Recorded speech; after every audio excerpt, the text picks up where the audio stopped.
Сәлем физик, байланысты тағы да Шаринген ағай, бүгінгі сабақта формула түрлендіреміз. Әрине, тағы да бірақ жоғары деңгей. Алдыңғы сабақта өткен болатынмын, бүгінгі сабақта көрсеткіштер және де логарифм. Осы екеуінің физикадан қолданылуын және де формула түрлендіруде кезігін қарастырып өтетін боламыз. Саған нежден заттар болуы мүмкін, солай ма деген сияқты, сондықтан сабаққа бар фокусыңды қойып, дәптер ручкаңды дайындап қой.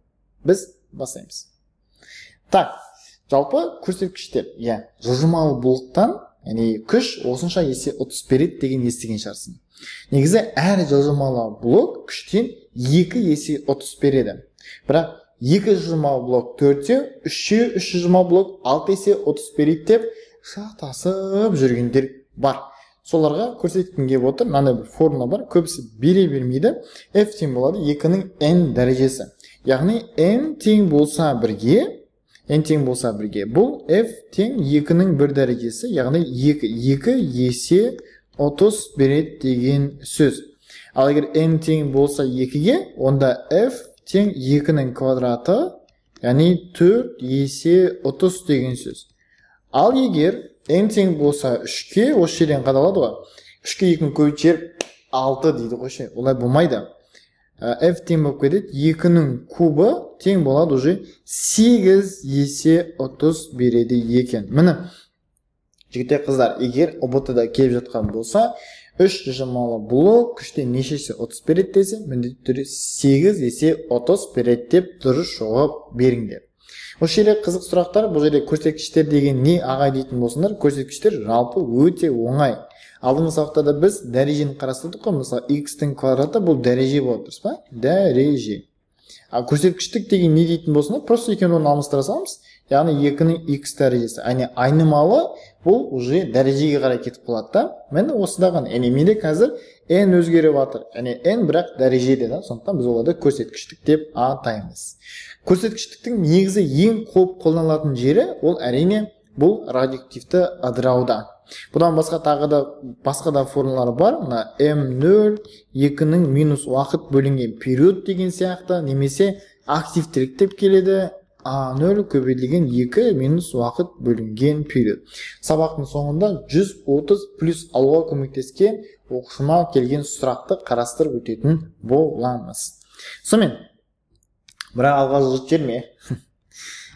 Так, енді ұбт-да қалай келеді? Жалпы ұбт-да сен мынау жайлы не білуің керек? Жазып қойсайыншы, қайталап ше, n0 2-нің минус уақыт бөлінген период.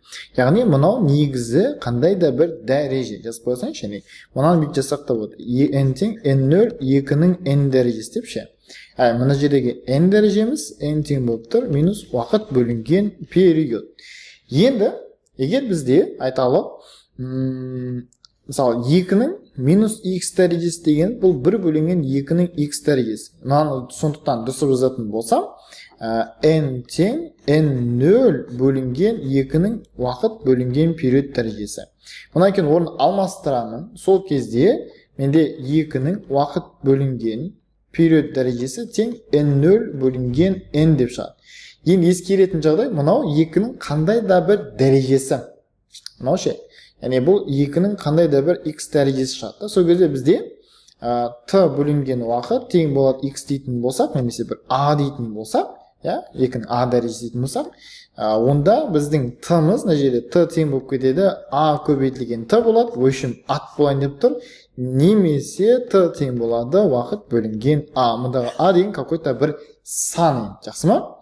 ұбт-да болса көбірек қолдансаң болады. Көрсеткіштік ретінде неше? Ескеретін жағдай, осы жерде ескерту, осы жерде өте қатты ескерту, бұл m бар, немесе n бар, бұл қалғаны. Және де ұбт-да ыдырағаны деп келеді. Ыдырағаны дегені бұл вообще мынау. m0 минус n немесе бұл n0 минус n. Бұл бізде ыдырағаны. Өшім қазір көрсетем. ұбт-да қалай келеді? Мысалы, мынандай сұрақ бар. Радиоактивті кобальттың массасы 100 грамм. ұбт-да келген сұрақ. Жаттап ал, жазып ал. Егер кобальттың жартылай ыдырау периоды 72 тәулік болса, онда 144 тәулікте ыдырамай қалған массасы қанша дейді. Формула саламыз. m тең m0 2-ның минус уақыт бөлінген период. М0 тұр. Грамды айналдырмай қой, потому что жерде қарасаң граммен берілген. Жауаптарында 100. Мұнда минус 144-ті бөлесін 72-ке. Басқаша бөліп қой жүрме. Так, 100 көбейтілген 2-ның минус 2 дәрежесі. Енді естерінде болса 2-ның минус x дәрежесі тең 1 бөлінген 2-ның x дәрежесі деп айттым ғой. Сонда 100 көбейтемін 1 бөлінген 2-ның квадраты, яғни 100 көбейтілген 4-тен 1. Бұдан бізде 25 шығады, 25 грамм шығады. Жауабымыз сонда С екен. Бірақ 75 деген жауап ол ыдырағаны деп келсе. Сондықтан мына жер өте маңызды. Сөз өте маңызды. Мұқият болыңдар. Ыдырағаны қанша дейтін болса, ыдырағаны бұл бізде 75 болады екен. Так.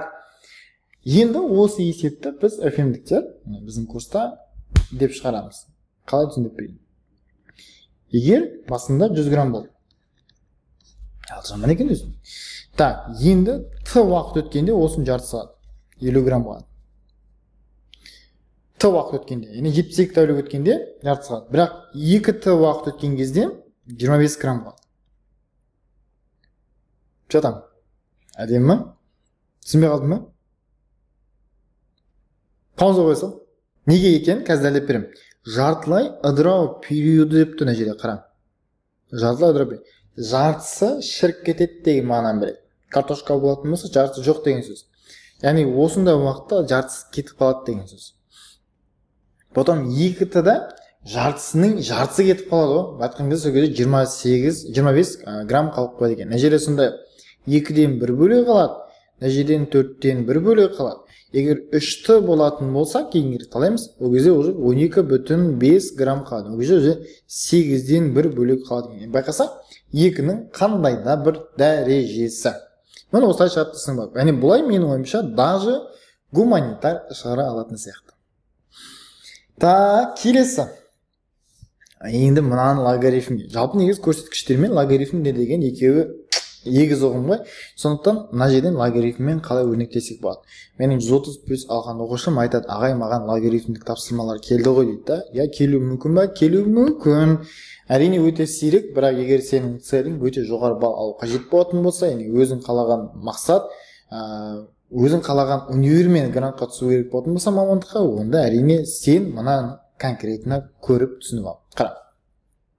Қайталап айтамын, ОБТ-да білімнен бөлек тағы да қабілет шешіп кетеді. Енді мынаны шығарып көрсек. N тең N0 2 минус уақыт бөлінген период. Бағана айттық, біз бұны N тең N0 2 уақыт бөлінген период деп жазамыз. Яғни минус дәрежені астыға жібере саламыз. Орнынан алмастырдық, 2-ның уақыт бөлінген период тең болып кетеді N0 бөлінген N. Осы жермен тоқтайық. Енді логарифм дегенде логарифм А негізді Б тең болады. Осы жерде А-ның С дәрежесі тең болады Б. Негізі қасиеті осы ғой. Бәрі әдемі келіп тұр. Яғни С-ның орнында бізде мынау тұр. А-ның орнында 2 тұр. Б-ның орнында бізде N0 бөлінген N тұр. Яғни мен бұны қазір логарифмдік түрде жазылам. Сонда логарифм. А-ның орнында менде 2 тұр, 2 негізді. Б-ның орнында N0 бөлінген N тең болып кетеді уақыт бөлінген период. Яғни мен өзіме қажетті түрде периодты тап дейтін болса, немесе уақыт тап дейтін болса, осы жерден таба берсем болады. Уақыт тең болады. Уақыт тең. Период көбейтемін. Логарифм. А2 негізді N0 бөлінген N. Мынандай форма шығарып алсақ болады екен. Немесе маған период табу керек болатын болса, онда уақыт бөлінген мына бала шыға. Логарифм 2 негізді N0 бөлінген N. Әрине ары қарай кішкене қасиеттер бар, там минус түріне жазуға болады деген сияқты. Нада не нада оны кейін қарастырсақ болады. Ең басты мынандай есептерді біз оны қолдана аламыз да, қолдана алмаймыз ба деген сұрақ қой. Давайте тауып көрейік. Уақыт тең болады, жайттық период көбейтеміз логарифм 2 негізді N0 бөлінген N. Тауып көрейік. Уақыт бар бізде. Период бар. 27,8. Енді ыдырап кеткен дейді, осынша процентті, яғни қалғанын табайық. Қалғаны бұл 100%, азайтылған 87,5. Так, 5, мұнда 2, 12,5% шығады екен. Жерде процент жазған кетті мен. Так, жазып қойсаң, сонда менде тең көбейтем логарифм 2 негізді 100%, бөлемін 12-де 5%. Проценттерін қысқарта салдым. Мына жерде менде қазір сонда 27,8 көбейтем логарифм 2 негізді мына жерден 8 шығады, дұрыс па? Демек, мына логарифм 2 негізді 8 дегеніміз бұл 27,8 көбейтем. Мынау деген 3 емес па? Өйткені 8 деген 2-нің кубы. Демек, менде мына жерден 3 шығады. Сәйкесінше соңғы 4-пен аяқтады. Екісі ойда 21-ге 3 болады. Сонда бір 2 ойдағы мен мына жерден екісі ойда болдым. 83,4 тәулік бола деген жауабымыз сонда А болады. Жұмыс жасай ма? Еще как жасай. Енді бірақ бұны екінші жолмен шығарып кетейік. Яғни көрсеткіштік жолмен шығарып көрейік. Қалай болады? Онда біз мынаны былай істейміз. Қалғаны бәрібір 12-де 5%. Демек, мен бұны 12-де 5% дегеніміз бұл 0,125 деп жазылайын. Мағынасы бұл 8-ден 1. Яғни қалғаны 8-ден 1 бөлігі ғой. Сонда мен n тең болып кетеді. n тең 8-ден 1 n0 деп жазылсам болады. Яғни формулаға салатын болсам, мына формулаға n0 2-нің минус уақыт бөлінген период дегенше орнына қоямыз 8-ден 1 n0 тең n0 2-нің минус уақыт бөлінген период. n0 қысқарып кетеді. Мынау деген 2-нің минус 3 дәрежесін теңестірем 2-нің минус уақыт бөлінген периодқа ше. Екілер кетіп қалады. Сонда минус 3 тең болады минус уақыт бөлінген период. Осы жерде маған уақыт тап деп отыр. Минустарым плюс болып кетеді. Сонда уақыт тең 3 еселемін периодқа. Яғни 3-ға тең деген сөз. Тапсам, мынау шыға салады екен. Яғни бірінші жолда мен логарифмді шығарып өттім. Екінші жолда мен көрсеткішпен шығарып өттім. Енді біз курста қалай шығарамыз? Маған қарасай.